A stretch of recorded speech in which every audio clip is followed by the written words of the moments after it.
Au printemps 1945, l'Allemagne nazie capitule. Dans toute l'Europe, la victoire signifie le retour à la maison, le retour à la vie, après 6 années d'épreuves, souvent indicibles.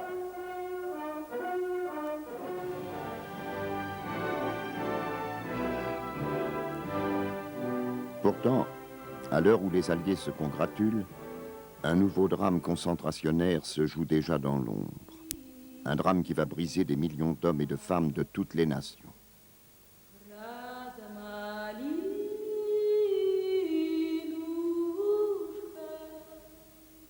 À l'heure où tant d'Européens rentrent chez eux, plusieurs centaines de milliers d'autres disparaissent.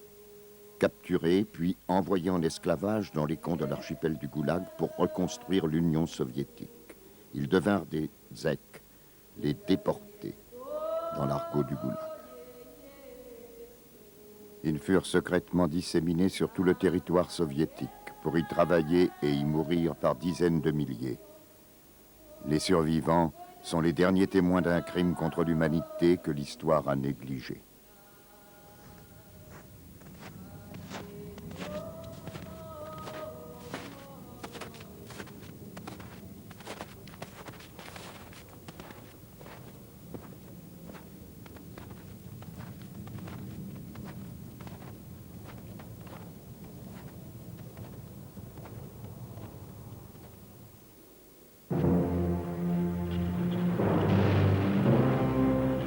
Ultime semaine de la guerre en Europe. L'offensive finale contre l'Allemagne est aussi une course entre alliés. Une course au territoire. Village après village, rue par rue, les lignes de démarcation de la guerre froide se dessinent. Quand, au matin du 2 mai 1945, l'armée rouge plante son drapeau sur le Reichstag, la victoire des Alliés est totale.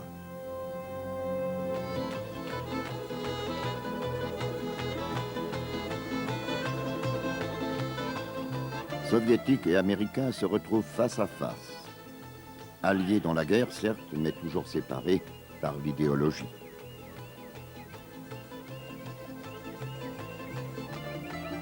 Oui, à l'instant où ces hommes savouraient leur victoire commune, Moscou adressait déjà des instructions secrètes dans toute l'Europe.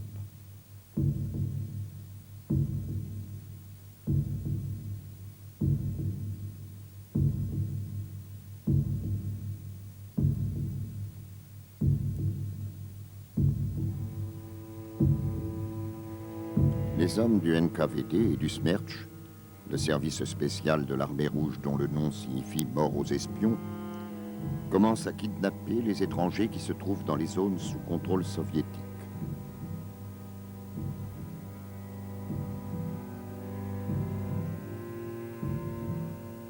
Leurs victimes sont des Polonais, des Italiens, des Français, simples travailleurs enrôlés de force par les Allemands. Ce sont des réfugiés que les Alliés renvoyèrent en URSS contre leur gré. Les Soviétiques déportèrent ceux qu'ils ne fusillaient pas. Ce sont des prisonniers de guerre alliés que l'armée rouge a libérés des camps allemands pour les transférer en Russie. Ce sont des prisonniers de guerre allemands qui vont disparaître sans laisser de traces dans les camps d'Oural ou de Sibérie. Au lendemain de la guerre, depuis toute l'Europe libérée par son armée, Staline a servi ainsi plusieurs centaines de milliers d'étrangers innocents. Leurs gouvernements les portèrent disparus ou déserteurs. Par cécité ou par aveuglement, personne à Paris ou à Washington n'osa mettre en cause l'allié soviétique. Je m'appelle John Noble. J'ai passé près de 10 années dans les camps du goulag soviétique, bien que je sois citoyen américain, né et élevé aux États-Unis.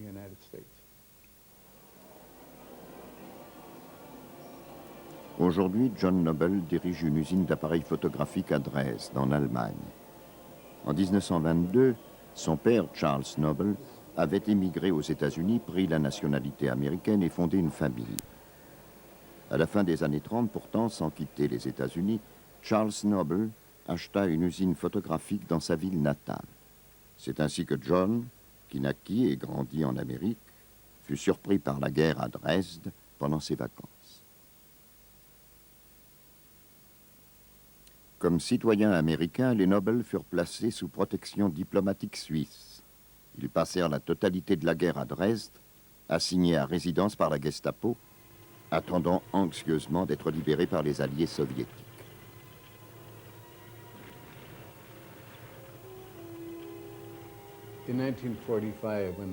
En 1945, lorsque l'armée rouge est entrée dans Dresde, nous attendions désespérément d'être libérés.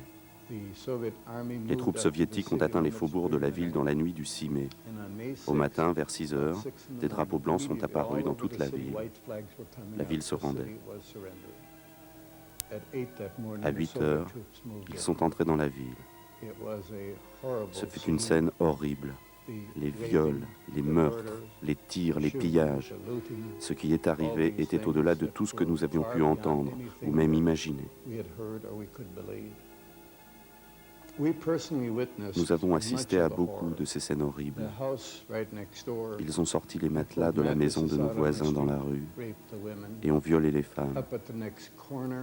Au carrefour, ils ont attaché une femme à la roue d'un wagon et l'ont violée avec une bouteille cassée.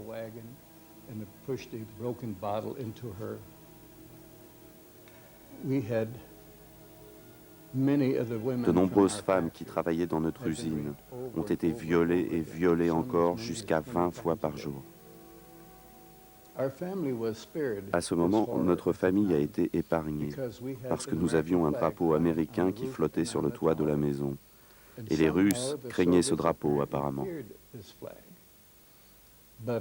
D'ailleurs, plusieurs prisonniers de guerre américains et anglais sont venus chez nous. Ils croyaient que notre maison était un avant-poste américain. Comme ce n'était pas le cas, hélas, ils restaient un jour ou deux, puis ils partaient vers l'ouest. Les soviétiques n'ont pas du tout apprécié cela. Je crois d'ailleurs que c'est à ce moment-là qu'ils ont commencé à préparer notre arrestation. À nouveau consignés chez eux, les Noble essayèrent d'alerter les autorités d'occupation américaines sur le comportement des soviétiques, sans succès.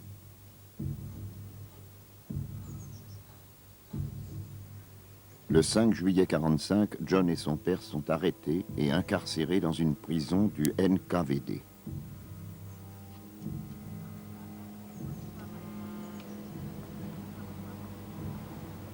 Croyant d'abord à une erreur, ils découvrent avec effarement que les alliés soviétiques effectuent des rafles massives et systématiques. Les 700 autres prisonniers qui étaient déjà là étaient des pères, des mères de famille, des enfants, des intellectuels, des médecins, des avocats. Certains avaient simplement été kidnappés dans la rue sans explication. Il y avait des Russes et des gens d'autres nationalités, des alliés, des hommes qui s'étaient battus à leur côté pour gagner la Deuxième Guerre mondiale. Tout cela n'est pas acceptable selon moi.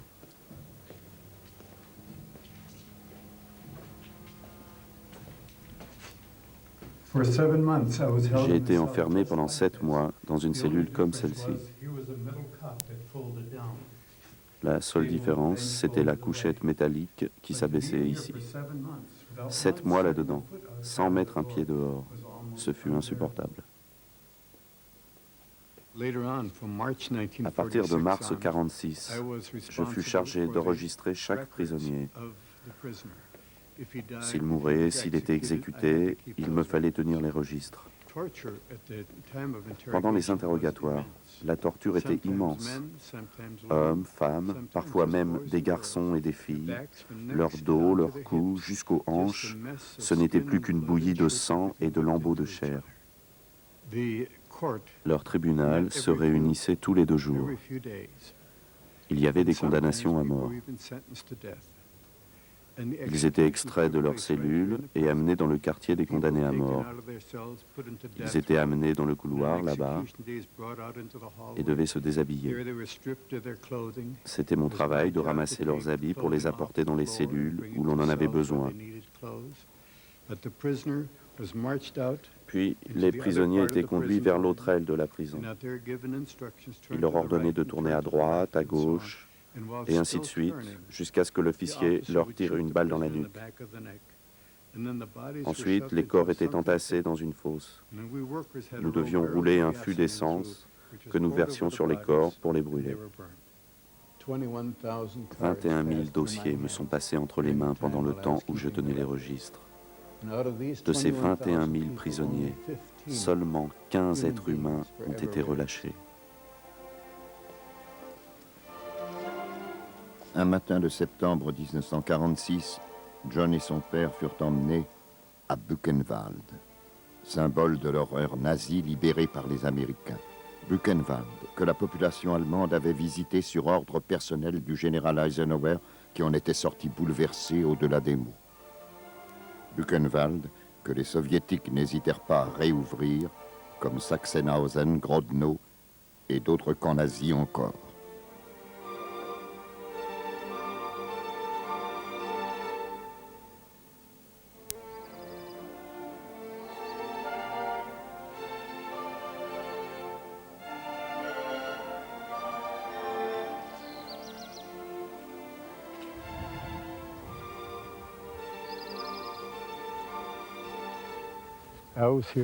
J'ai été détenu ici pendant presque 2 ans, mais c'était à l'époque des communistes. La plupart des gens se souviennent de Buchenwald, à l'époque des nazis, des horreurs commises ici, mais ils ignorent ce qui est arrivé après. Les baraquements ont disparu, ils les ont enlevés. Les bâtiments en dur aussi. Il reste le crématorium, il reste l'entrepôt, mais l'horreur du camp est invisible.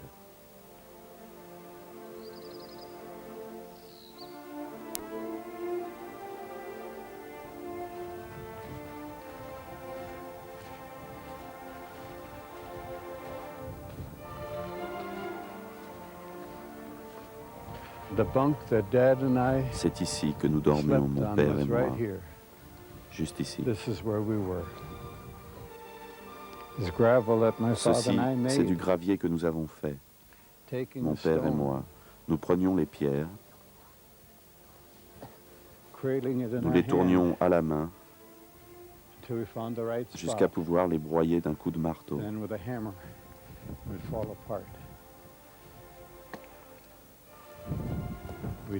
Nous avons fait cela pendant 1 année.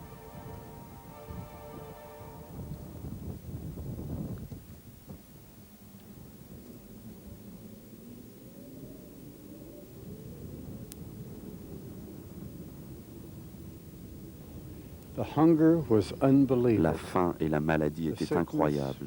Nous avions une rangée de baraques ici, rien que des mourants.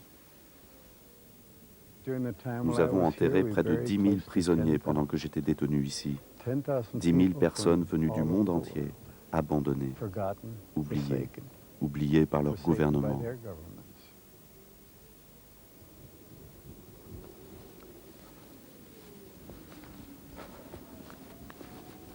Après Buchenwald, John fut condamné sans jugement à 15 ans de travaux forcés pour activité anti-soviétique et séparé de son père.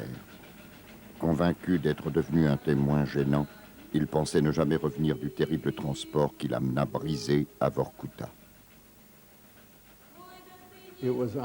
C'est dans le train que nous avons entendu pour la première fois le nom de Vorkuta par un prisonnier qui y avait été et qui y retournait. Vorkuta, c'est le voyage sans retour, nous a-t-il prévenu. Une fois que vous y serez, vous n'en reviendrez plus.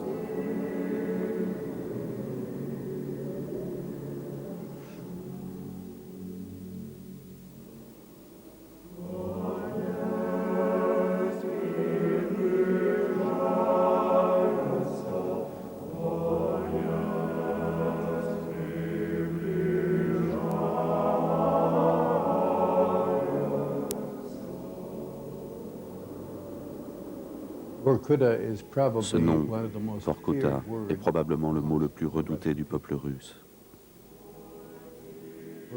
Car Vorkuta est l'une des plus grandes, si ce n'est pas la plus grande zone concentrationnaire de toute l'Union soviétique. Il y avait 40 mines de charbon à Vorkuta, alors calculez combien de prisonniers y travaillaient. Et puis il y avait aussi les usines de ciment, les briqueteries, les rails de chemin de fer. Tout cela travaillait en même temps. Il devait y avoir 400 ou 500 000 prisonniers dans cette région de Vorkuta.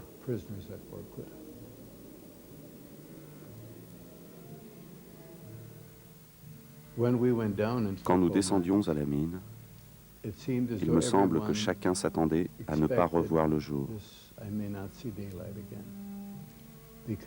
Les conditions étaient tellement précaires. C'était en partie de notre faute. Les prisonniers. Nous étions censés étayer tous les mètres, alors que nous ne le faisions que tous les 3 mètres, parfois tous les 4 mètres.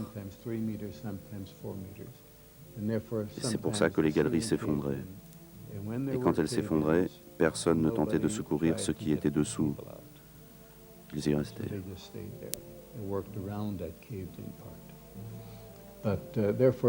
C'est pour cette raison que nous pensions à chaque fois descendre pour la dernière fois.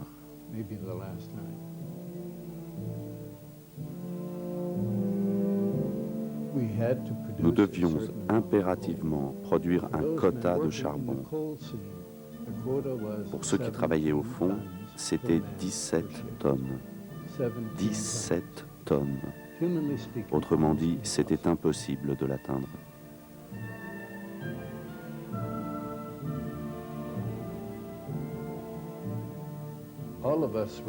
Nous pesions tous moins de 50 kilos. Nous n'étions que des squelettes avec de la peau sur les os. Personnellement, je suis resté en dessous de 50 kilos pendant 8 ans. Aujourd'hui, les mines n'utilisent plus que quelques milliers de travailleurs libres. Sans ces esclaves, le charbon de Vorkuta n'est plus rentable.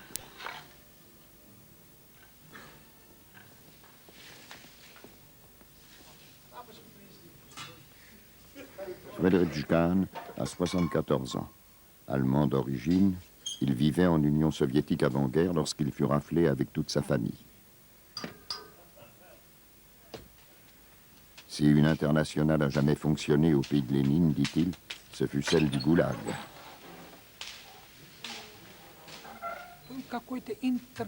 Ensemble, nous formions une véritable internationale. Nous ne faisions pas de différence entre un Allemand, un Russe, un Ukrainien, un Français, un Tchèque ou un Slovaque.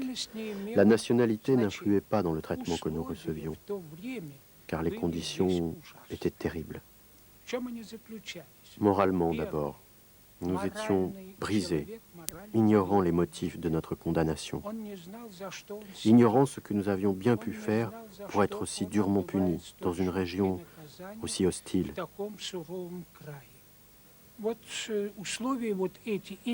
Nous vivions une vie inhumaine, quasiment pas de nourriture et un labeur d'esclave.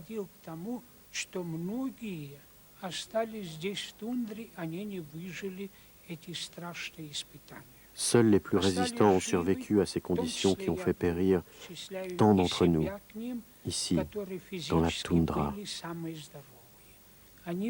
C'était vraiment terrible. Terrible à un point que personne aujourd'hui ne peut l'imaginer.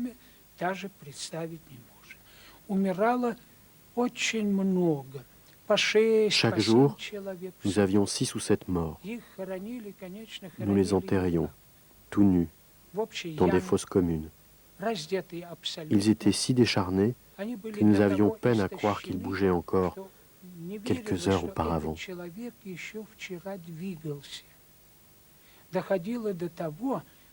L'épuisement était tel que j'ai vu des hommes mordre dans leur bout de pain sans avoir la force de mâcher puis d'avaler.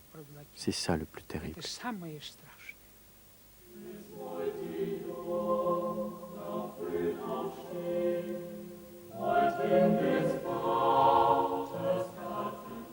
À Vorkuta, comme dans le reste de l'archipel du Goulag, Le travail forcé ne fut pas réservé aux hommes. 15% des prisonniers étaient des femmes et des enfants.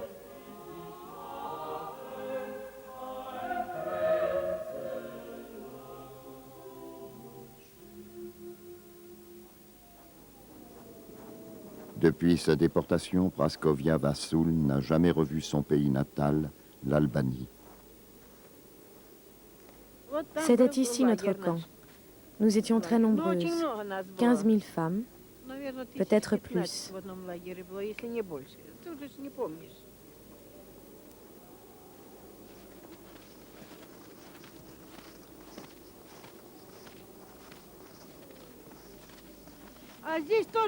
Les barbelés venaient jusqu'ici, jusqu'à la grande palissade avec les miradors. Il y avait des gardes partout et en permanence. Ici, il y avait les grilles et puis encore des gardes.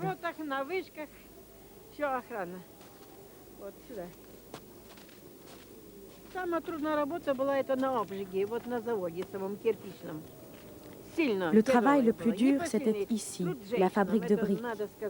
Un travail vraiment très dur. Pas un travail de femme. Ça, non. Beaucoup tombaient comme des mouches.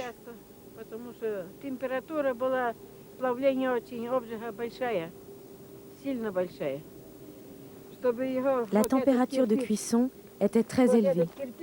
Imaginez. Il fallait qu'un morceau d'argile blanc comme celui-ci devienne rouge comme cette brique-là, et ininflammable en plus.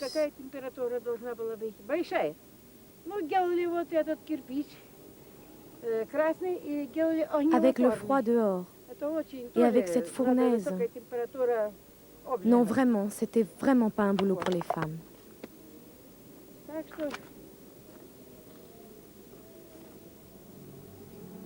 Le goulag ne fut ni un accident ni un dérapage. Lénine le conçut dès 1918 comme fondement politique et économique du système soviétique. Pour asservir les prisonniers, il fit lui-même édicter le principe des quotas. Quotas de travail et de nourriture, quotas de mortalité. L'empire concentrationnaire ne souffrit ainsi d'aucune révolte. Jusqu'à ce que les étrangers, apprenant la mort de Staline en 1953, lance la première grève. Au début de la grève, les gens avaient peur. Étant russes, la plupart des prisonniers n'avaient jamais eu l'occasion de dire non. Et là, pour la première fois, ils ont dit non. Nous allons poser nos outils et ne plus continuer. Alors il y a eu une peur énorme. Mais au fur et à mesure, le courage est venu. Nous nous sommes convaincus que nous allions accomplir ce que nous avions décidé. Je me souviens encore du jour où le général Masselnikov est arrivé à Vorkuta. Il est venu dans notre camp et nous a demandé de nous lever et de nous exprimer. Il dit « Chacun a la liberté de parler, personne ne sera puni ». Personne ne se leva. Alors, il répéta son message encore et encore jusqu'à ce que, finalement, une vingtaine d'hommes se lèvent. Le premier était professeur d'histoire à l'université de Leningrad. « Je sais que pour ce que je vais vous dire, dit-il, je recevrai au moins 10 années supplémentaires. » Mais le général Masselnikov lui répondit « Absolument pas, il ne vous arrivera rien, vous avez la liberté de vous exprimer. » Alors le professeur rappela ce que fut l'esclavage dans l'histoire. Puis il dit « Général, jusque-là, il n'y avait jamais eu d'esclavage aussi brutal et aussi inhumain que celui que nous endurons aujourd'hui. » Il n'a pas reçu ces 10 années. Il a été abattu. À Vorkuta, c'est ici, au camp de la mine 29, que la grève fut la plus dure. Le comité formé par les prisonniers comptait un représentant pour chaque nationalité. Juif ukrainien, Zakaria Meron était ici parce qu'il avait été déporté par les Allemands. Nous n'avions pas de montre, mais je crois qu'il était 10 heures lorsque les haut-parleurs du camp ont transmis l'ordre. Reprenez tous le travail ou des mesures très sévères vont être prises contre vous.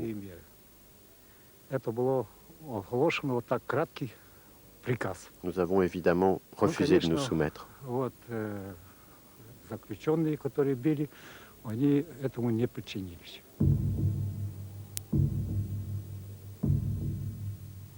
Le général Masselnikov était venu à Vorkuta avec 2 divisions du KGB. Ils avaient creusé des tranchées autour du camp. Le 1er août 1953, ils ont ouvert le feu.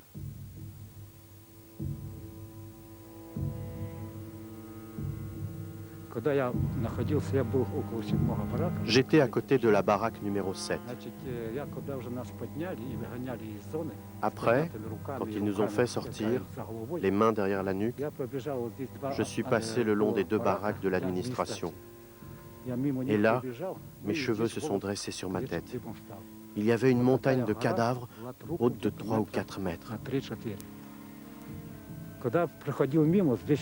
Et de chaque côté, il y avait des soldats avec des armes et des matraques dont je n'avais pas envie de tâter. Alors, j'ai couru le long de cette montagne de corps, dans un ruisseau de sang étalé sur une quinzaine de mètres. Et je suis arrivé au poste de garde, maculé de sang. Je n'ai pas été touché, mais un camarade juste à côté de moi l'a été. Son sang m'a éclaboussé. Nous nous sommes alors tous jetés à terre en essayant de nous protéger avec quelque chose ou quelqu'un. Ce n'était qu'une fusillade brève, mais nous avons eu l'impression qu'elle durait des heures, alors qu'elle n'a probablement duré que quelques minutes.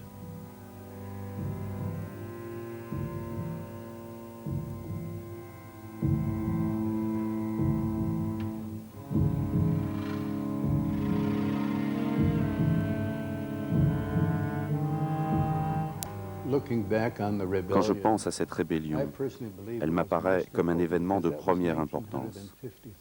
Nous étions en 1953, pas en 83. 30 années d'horreur en Union soviétique auraient pu être évitées. Autrement dit, une génération entière a souffert durant 30 ans parce que notre grève a échoué.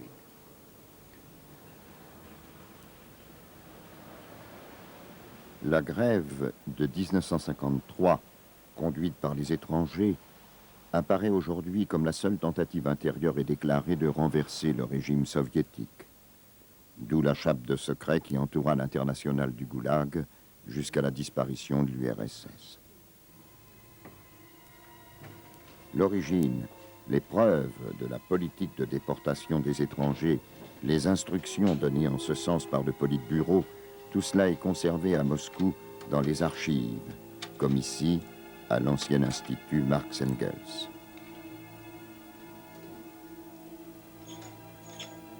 Derrière ces portes, dont nul n'imaginait qu'elles s'ouvriraient un jour, repose l'histoire véritable de l'Union soviétique. Pendant 74 ans, la bureaucratie du parti a tout noté. Plus de 30 millions de dossiers. Boris Yeltsin s'est réservé les plus sensibles.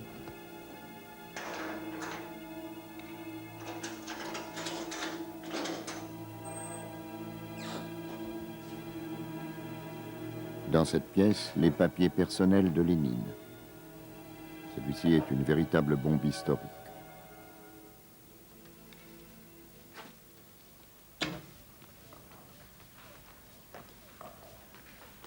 Jusque-là, les historiens tenaient la déportation des étrangers pour un dérapage purement stalinien. Les archives de Lénine révèlent une toute autre réalité.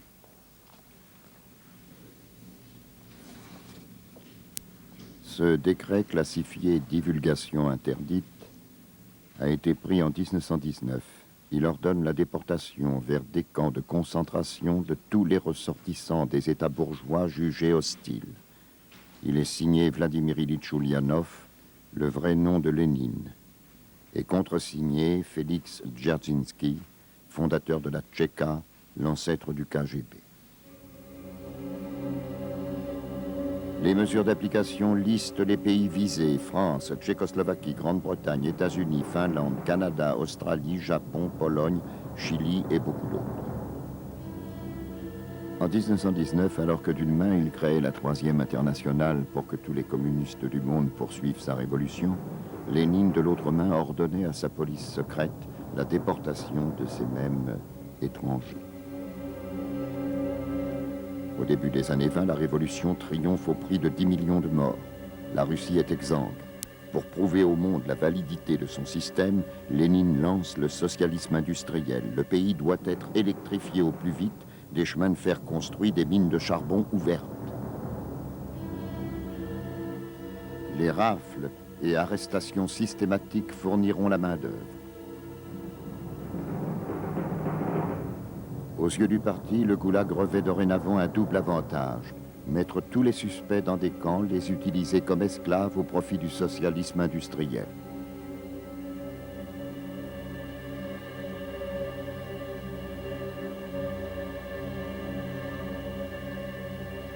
Le secret et la terreur qui entourèrent cette naissance du goulag furent tels qu'à la mort de Lénine en 1924, les seuls Russes à connaître l'existence des camps étaient soit communistes, soit déportés. Il ne restait à Staline qu'à industrialiser le système à l'échelle du continent russe. Il s'y employa immédiatement en ordonnant le creusement du canal de la mer Blanche.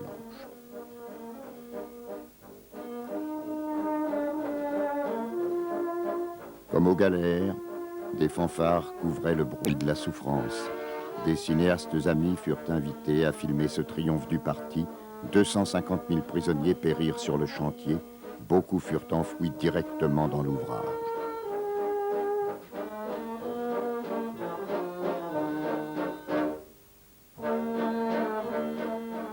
Staline vint inaugurer le canal en personne, donnant ainsi au travail forcé ses lettres de noblesse définitives.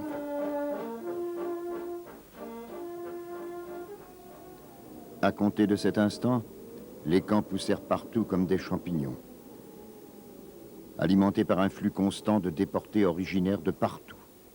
L'internationale du Goulag devint une nation souterraine de l'Empire soviétique, souterraine et toujours niée au grand jour. En 3 années d'enquête, nous avons retrouvé plusieurs dizaines de survivants. Certains, comme Arthur Raffi, n'ont jamais pu rentrer chez eux. Une nuit de la fin février 1951, il y eut le traditionnel coup sur la porte, si célèbre aujourd'hui dans la littérature. Plusieurs officiers sont entrés, puis m'ont amené à la prison de la Loubianka, dans une voiture banalisée. Bien sûr que j'étais hébété, comme tous ceux qui sont arrêtés sans motif. J'étais terrifié.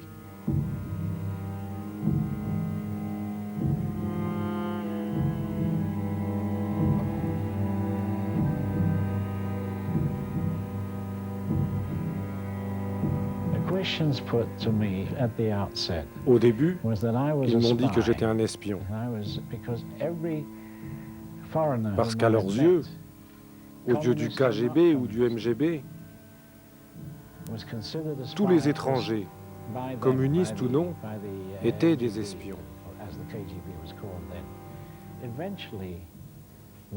Pourtant, une nuit, ils m'ont annoncé « Tu peux être heureux, nous ne t'accusons plus d'espionnage ». Alors je leur ai demandé « Est-ce que je peux rentrer chez moi ?» « Non », m'ont-ils répondu. « Nous t'inculpons maintenant d'agitation anti-soviétique. » Un officier s'est assis pour me dire « Voici ton jugement ». Il m'a tendu un bout de papier sur lequel il était précisé que la Troïka, la commission spéciale, m'avait condamné à 10 années de camp de redressement par le travail pour agitation anti-soviétique.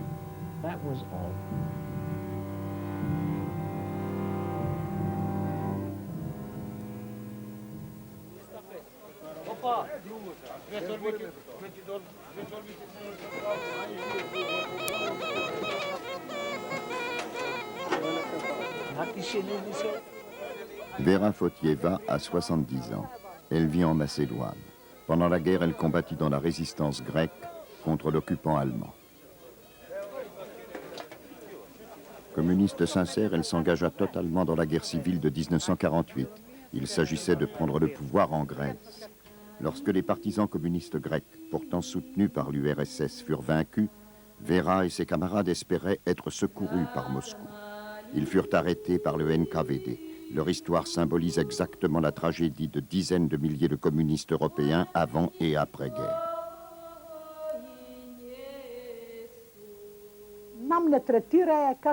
Ils nous traitaient comme des espions étrangers, comme des agents secrets, des agents de l'intelligence service ou de la CIA. En fait, ils nous traitaient ni plus ni moins comme des agents de la bourgeoisie internationale.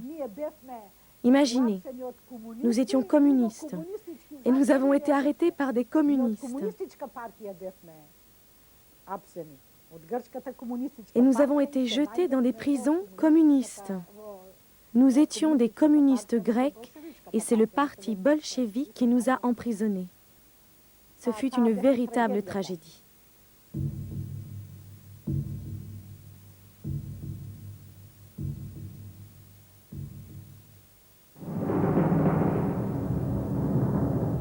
Si la mort de Staline en 1953 plongea l'Union soviétique et les communistes européens dans le désarroi, elle souffla un vent d'espoir sur les déportés de l'internationale du Goulag.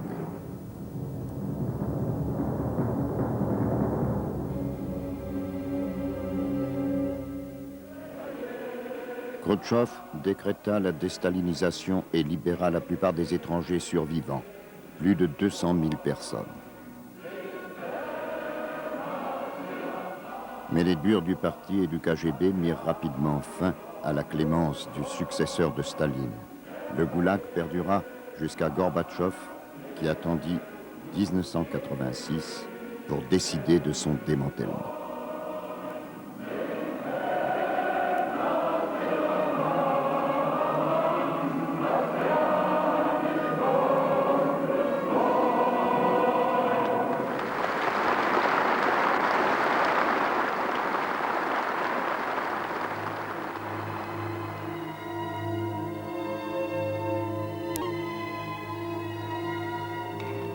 La plupart des camps furent abandonnés.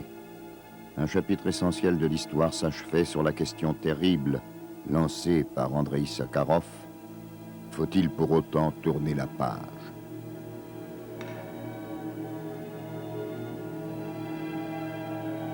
Combien d'hommes et de femmes périrent au Goulag? 5 millions? 10 millions? Plus? Qui est responsable et coupable de ce crime contre l'humanité? Une fois encore, la vérité se cache probablement dans les dépôts d'archives du parti et des organes de sécurité. Nous sommes à la Loubianka, dans un dépôt de l'ancien KGB. 100 000 dossiers pénaux. Au moins 300 000 déportés ou fusillés. 45 nationalités. Le compte exact demeure à établir. Paradoxe très russe, c'est justement à l'ancien KGB que Boris Yeltsin a confié cette mission. La sécurité d'État doit également instruire les demandes de retraite et de réhabilitation des victimes du Goulag. C'est le travail du colonel Kirill.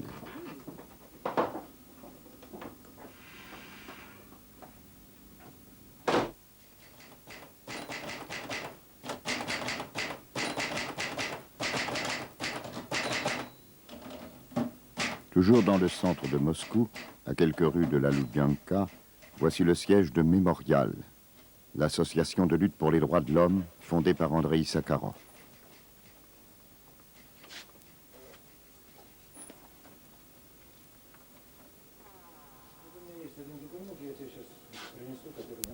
Mémorial est aujourd'hui dirigé par son adjoint, l'historien Arseny Roguinsky.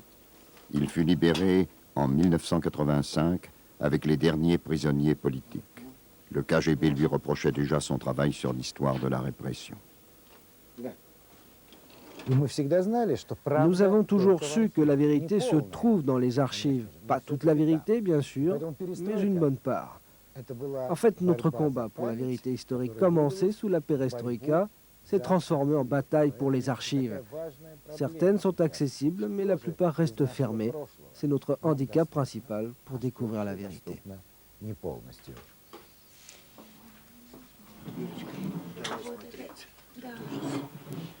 Les dossiers du KGB sont particulièrement explosifs. Ils savent que les ouvrir auraient des conséquences inimaginables. D'où la prudence extrême qu'affichent les dirigeants russes, les responsables des archives, sans parler de ceux de l'ancien KGB. Les uns ne veulent pas ouvrir ces documents, les autres ne font rien pour. Quant aux responsables politiques, ils s'en foutent.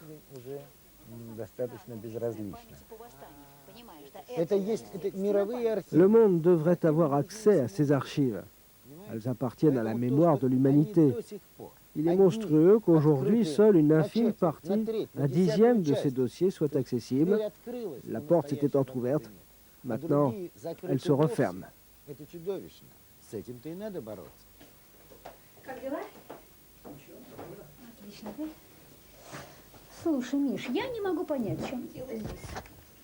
Pour Mémorial, le combat pour l'établissement de la vérité passe par une collaboration contrainte avec l'ancien KGB. Une collaboration qui serait tenue pour inacceptable en dehors de la Russie.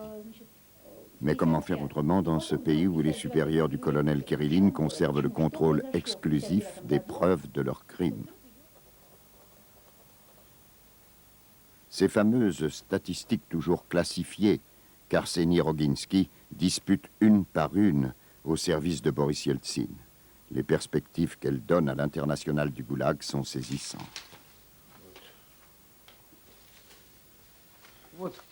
Tenez par exemple, voici des statistiques de l'année 1950.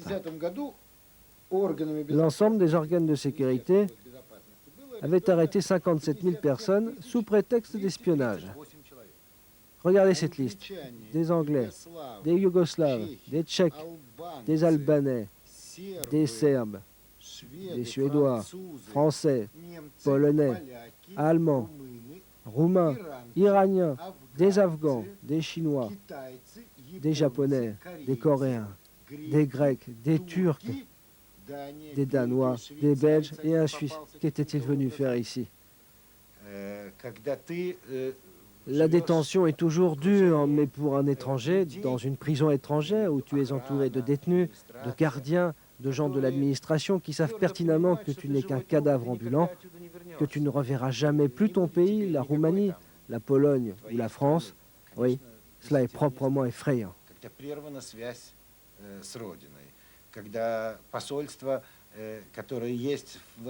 Quand ton ambassade se désintéresse de toi, quand pèsent sur toi des accusations absurdes qui t'ont conduit en prison alors que tu es innocent, oui, ta situation est littéralement épouvantable.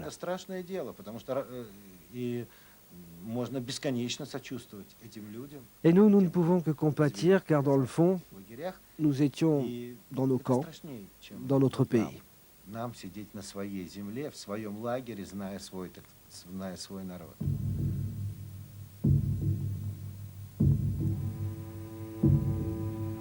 La collaboration contre nature entre la sécurité d'État et les bénévoles de Mémorial demeure un jeu compliqué. Les anciens KGBistes, pour préserver leur avenir, doivent aussi se dédouaner, donner des gages. C'est probablement pour cette raison que le colonel Kiriline nous a officiellement conviés à une excursion inattendue.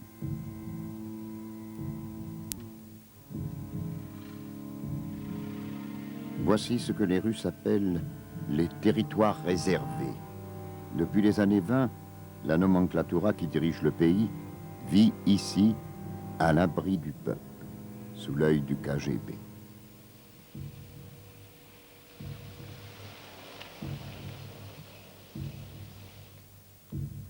Le silence qui longtemps entoura les territoires était aussi impénétrable qu'un secret militaire. Nous voici dans l'un des lieux les plus tragiques de Moscou. Pour être plus précis, nous sommes à la sortie de la ville, à 1 kilomètre du boulevard de Simferopol, dans le village de Boutovo. Les gens d'ici l'appellent le polygone. À la fin des années 30, cet endroit servit pour l'exécution et l'inhumation des prisonniers politiques. Igor Medlin est un survivant de la Grande Purge.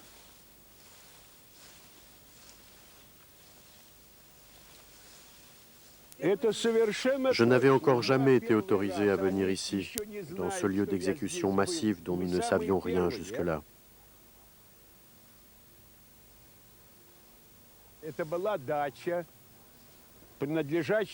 Yagoda, le ministre du NKVD, la police secrète, avait construit sa dacha ici, avec une ferme et un véritable village pour ses agents du NKVD. En 1937 et 1938, 22 000 prisonniers ont été exécutés ici. Un tiers d'entre eux étaient des étrangers. Les condamnés à mort étaient amenés et exécutés un par un devant une grande fosse. Nous sommes donc au-dessus d'une immense fosse commune. Ils étaient conduits ici et abattus d'une balle dans la nuque. Le corps tombait dans la fosse, il était recouvert et on en amenait un autre.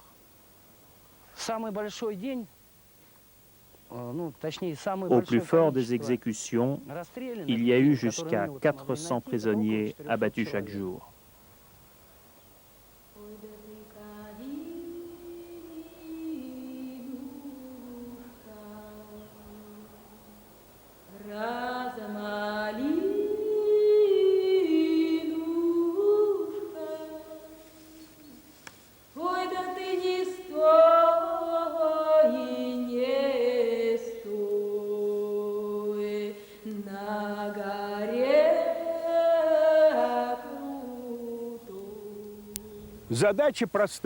Maintenant, notre devoir est simple.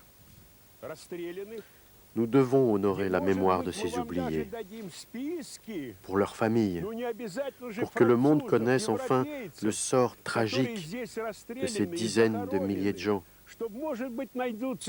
Oui, dites-le en Europe. Nous pouvons établir une liste des victimes, les Français, les Européens. Et peut-être comme ça, certains découvriront le sort de leurs ancêtres. Je vous en prie, diffusez cette requête. Igor Medlin n'ignore rien de ce qu'il va trouver dans la terre de Butovo. Et s'il obtient l'accord de la sécurité d'État, les fosses communes seront ouvertes au printemps. À l'instant où nous pensions avoir cerné l'horreur de Butovo, le colonel Kirillin nous a livré officiellement une révélation historique bouleversante. Nous avons trouvé un témoin direct parmi les bourreaux. Il nous a révélé que les camions qui amenaient les condamnés étaient équipés pour les exterminer avec du gaz en cas de révolte. À partir de là, nous supposons donc que dès 1937, il y avait dans ce pays un système d'extermination similaire à celui utilisé par les nazis dans les années 40.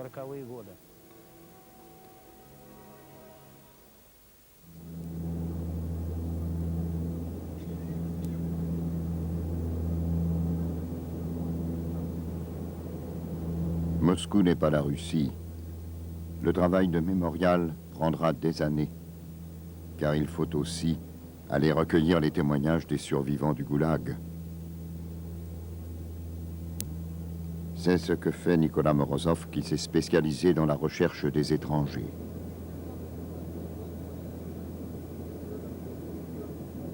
Nous l'avons suivi à Petchora, aux confins du cercle polaire où 60 000 étrangers furent déportés avant et après-guerre. Beaucoup de Polonais, de Finlandais et de Roumains, mais aussi des Américains, dont il essaie aujourd'hui de retrouver les traces. Здравствуйте. Добрый день. Добрый день.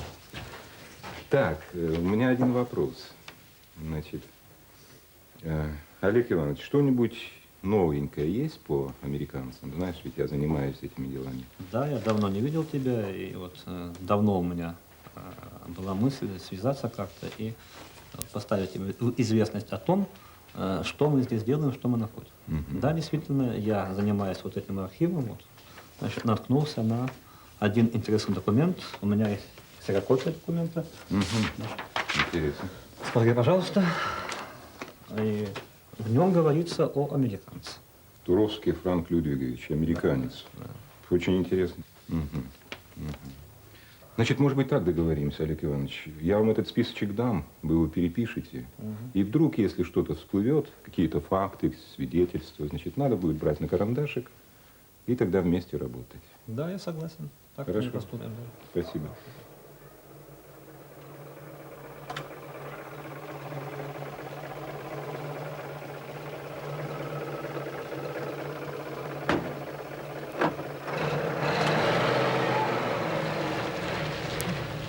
Mais Nicolas Morozov ne se contente pas d'enquêter sur l'international du goulag.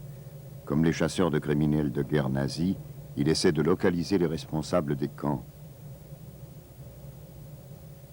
Gardes, officiers, commissaires politiques, ils sont encore plusieurs dizaines de milliers à jouir des privilèges et des retraites qui leur furent accordés autrefois.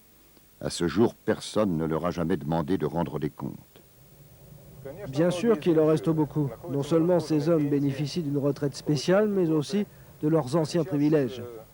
Celui chez qui je vous conduis s'appelle Alexandre Popov. Il commandait les camps de la zone de Vorkuta.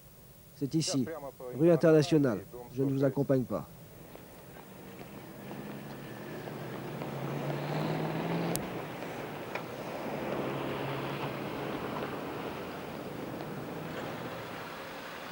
À Vorkuta, Alexandre Popov était surnommé le purificateur.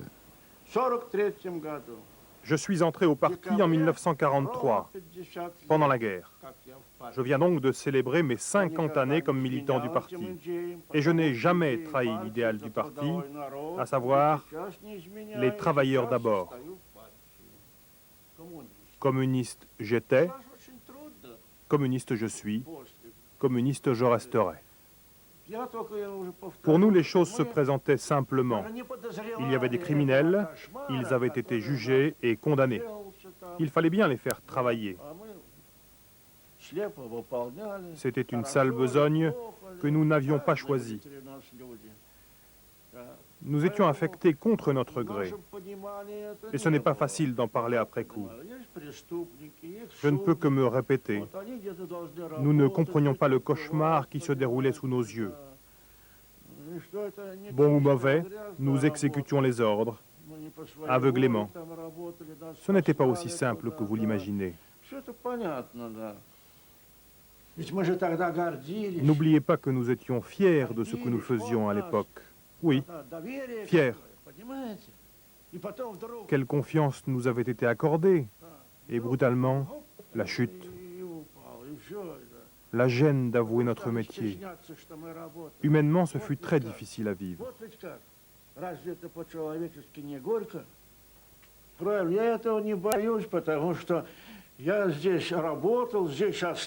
Finalement, je n'ai fait que mon métier.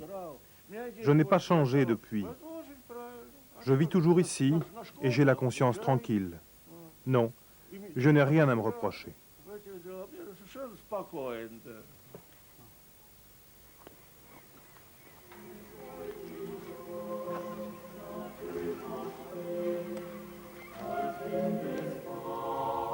À Petchora, comme dans beaucoup d'autres districts de cette région du nord de la Russie, l'empreinte concentrationnaire est partout. Si les gardiens d'hier bénéficient de retraites confortables, les baraques des derniers camps abritent les plus démunis de la population.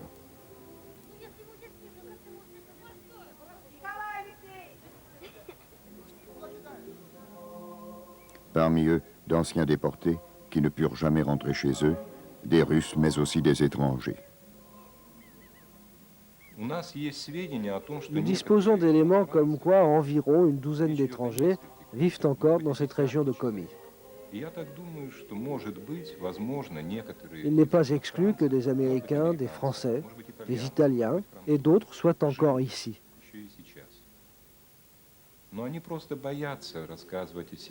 Peut-être ont-ils peur de parler, de se manifester. Croyez-moi, je peux comprendre cette peur.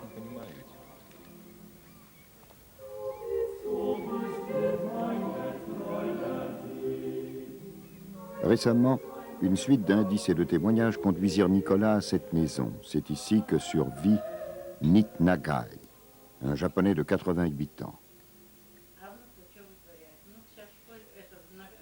Il était ingénieur pétrolier dans les îles Sakhalines.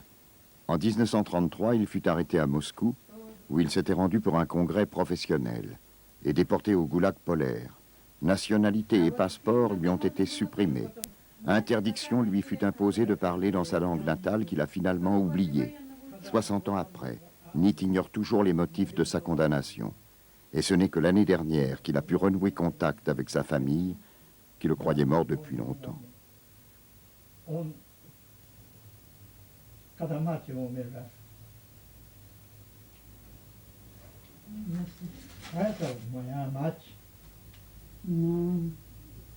А ты же не знаешь, когда мама у тебя умерла? Не помню. Это самое. Я здесь тоже Pendant ma déportation, j'ignorais tout ce qui se passait dans le monde. Par la suite, comme il m'avait confisqué ma nationalité japonaise, je n'avais plus de passeport. Chaque mois, je devais me présenter à la police. Comme je demeurais un étranger, j'avais interdiction de quitter la région, de m'éloigner de Syktyvkar sans autorisation. Je n'ai jamais eu d'issue de sortie. Et si j'avais essayé de fuir, j'aurais risqué une nouvelle arrestation et tout le reste. Voilà comment j'ai passé la moitié de ma vie ici. Le Japon, j'ai dû l'oublier parce que je n'avais aucun espoir de retour. Pourtant, croyez-moi, tout homme a le droit légitime de retrouver son pays natal.